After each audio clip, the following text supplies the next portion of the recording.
ਖਬਰਾਂ ਦੀ ਸ਼ੁਰੂਆਤ ਕਰੀਏ ਸ਼ਰਮਾ ਜੀ ਇਸ ਟਾਈਮ ਦੀ ਪੰਜਾਬ ਦੇ ਨਾਲ, ਪੰਜਾਬ ਦੀ ਸਿਆਸਤ ਦੇ ਨਾਲ ਜੁੜੀ ਉਸ ਚਰਚਾ ਤੋਂ, ਜਿਹੜੀ ਚਰਚਾ ਆਫ ਦੀ ਰਿਕਾਰਡ ਜਾਂ ਕਹਿ ਲਓ ਕਿ ਘੁਸਰ-ਮੁਸਰ ਤਾਂ ਕਈ ਦਿਨਾਂ ਤੋਂ ਚੱਲ ਰਹੀ ਸੀ, ਪਰ ਹੁਣ ਉਸ ਦੇ ਉੱਤੇ ਮੋਹਰ ਲੱਗ ਗਈ ਹੈ। ਮਨਪ੍ਰੀਤ ਇਆਲੀ ਵਾਰਸ ਪੰਜਾਬ ਦੀ ਧਿਰ ਨੂੰ ਜੁਆਇਨ ਕਰਨ ਜਾ ਰਹੇ ਨੇ।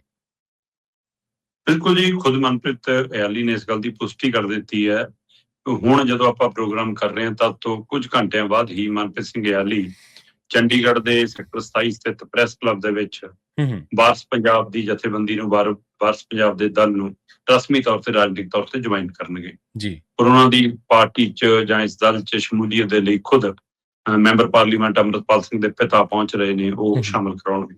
ਮੰਨਿਆ ਜਾ ਰਿਹਾ ਕਿ ਇਆਲੀ ਦੇ ਨਾਲ ਨਾਲ ਉਹਨਾਂ ਦੇ ਕੁਝ ਸਮਰਥਕ, ਖਾਸ ਕਰਕੇ ਜਿਹੜੇ ਹੁਣ MC ਚੋਣਾਂ 'ਚ ਜਿਨ੍ਹਾਂ ਨੇ ਦਮਖਮ ਦਿਖਾਇਆ, ਜਾਂ ਉਹ ਤੋਂ ਬਿਨਾਂ ਕੁਝ ਪਿੰਡਾਂ ਦੇ ਸਰਪੰਚ, ਪੰਚ, ਮੌਜੂਦਾ, ਸਾਬਕਾ, ਉਹ ਵੀ ਕੁਝ ਆ ਸਕਦੇ ਨੇ, ਨਾਮੀ ਕੁਝ ਚਿਹਰੇ।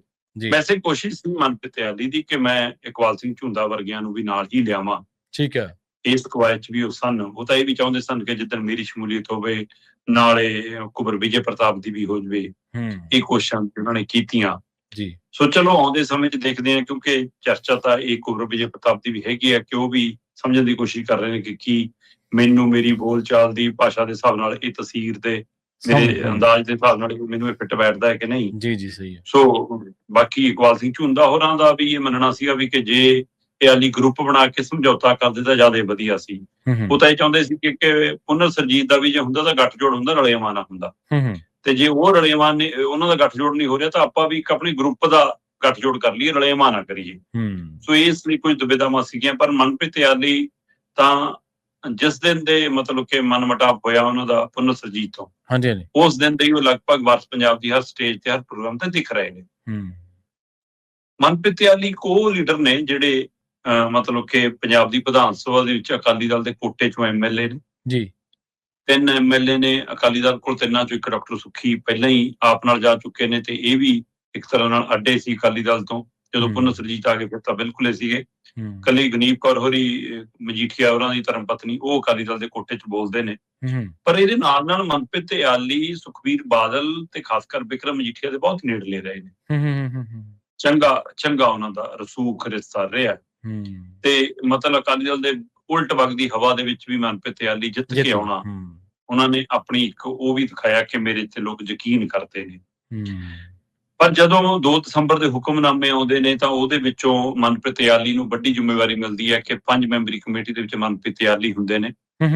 ਤੇ ਉਹ ਤੋਂ ਬਾਅਦ ਫਿਰ ਉਹ ਉਹਦੇ ਵਿੱਚ ਰੋਲ ਵੀ ਨਿਭਾਉਂਦੇ ਨੇ ਪੁਨਰ ਸਰਜੀਤ ਨੂੰ ਸਰਜੀਤ ਕਰਨ ਦੇ ਲਈ, ਜਾਂ ਮੈਂਬਰਸ਼ਿਪ ਘਟਾਉਣ ਦੇ ਲਈ, ਜਾਂ ਡੈਲੀਗੇਟ ਬਣਾਉਣ ਦੇ ਲਈ, ਇਹਨਾਂ ਫਿਰ ਢਾਂਚਾ ਖੜਾ ਕਰਨ ਦੇ ਲਈ ਉਹ ਬੜਾ ਅਹਿਮ ਰੋਲ ਨਿਭਾਉਂਦੇ ਨੇ।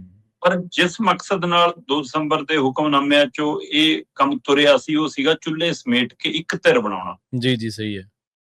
ਪਰ ਇੱਕ ਧਿਰ ਤਾਂ ਨਹੀਂ ਬਣੀ, ਧਿਰ ਦੇ ਅੰਦਰ ਕਿੰਨੀਆਂ ਧਿਰਾਂ ਬਣ ਗਈਆਂ। ਜਿਹੜੇ ਬਾਦਲ ਵਾਲੀ ਧਿਰ ਨੂੰ ਨਾਲ ਲਿਆ ਕੇ ਰਲਾਉਣਾ ਸੀਗਾ, ਉਹ ਤਾਂ ਕੀ ਰਲਣੀ ਸੀ, ਆਪਣੇ ਹੀ ਕਈ ਖੇਰੂ ਹੋ ਗਏ।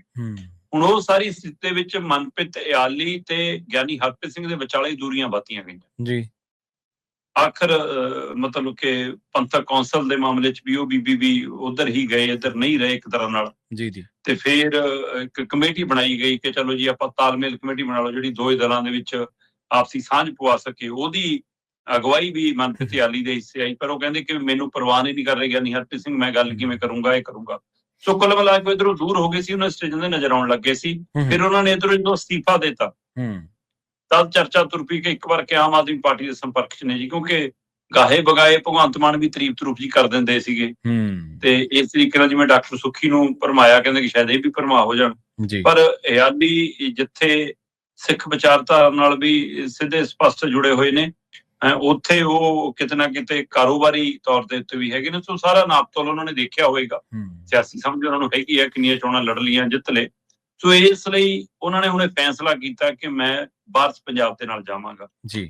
ਔਰ ਮੈਨੂੰ ਲੱਗਦਾ ਕਿ ਅਜੇ ਉਹ ਰਜਿਸਟਰਡ ਪਾਰਟੀ ਨਹੀਂ ਹੈ, ਤੇ ਇਸ ਲਈ ਉਹਨਾਂ ਦੀ ਦਲ ਬਦਲੀ ਦਾ ਵੀ ਕੋਈ ਫਾਰਮੂਲਾ ਇੱਥੇ ਲਾਗੂ ਨਹੀਂ ਹੋਣਾ ਕਿ ਤੁਰੰਤ ਉਹਨਾਂ ਨੂੰ ਹਟਾ ਦੋ ਜਾਂ ਕੁਛ ਕਰ ਦੋ। ਜੇ ਹਟਾ ਵੀ ਦੋਗੇ ਤਾਂ ਵੀ ਵੈਸੇ ਹੁਣ 6 ਮਹੀਨੇ ਹੀ ਰਹਿੰਦੇ ਨੇ, ਹੁਣ ਕੋਈ ਏਡਾ ਬੜਾ ਮਸਲਾ ਰਹਿਣਾ ਵੀ ਨਹੀਂਗਾ ਮੈਨੂੰ ਲੱਗਦਾ ਜੀ ਜੀ।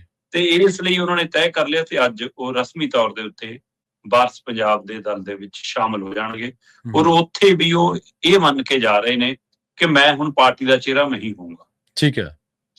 ਉਹ ਇਹ ਹੁਣ ਇੱਥੇ ਦੇਖਦੇ ਕਿ ਉੱਥੇ ਜਾ ਕੇ ਵੀ ਕੋਈ ਨਵੀਂ ਦੁਵਿਧਾਵਾਂ ਨਾ ਪੈਦਾ ਹੋ ਜਾਣ, ਕਿਉਂਕਿ ਉਧਰੋਂ ਸਪਸ਼ਟ ਹੈ ਕਿ ਸਾਡਾ ਮੁੱਖ ਮੰਤਰੀ ਦਾ ਚਿਹਰਾ ਤਾਂ ਅੰਮ੍ਰਿਤਪਾਲ ਸਿੰਘ ਹੋਣਗੇ, ਪਰ ਕੀ ਰਾਜਨੀਤਿਕ ਚਿਹਰਾ ਮਨਪ੍ਰੀਤ ਇਆਲੀ ਹੋਣਗੇ?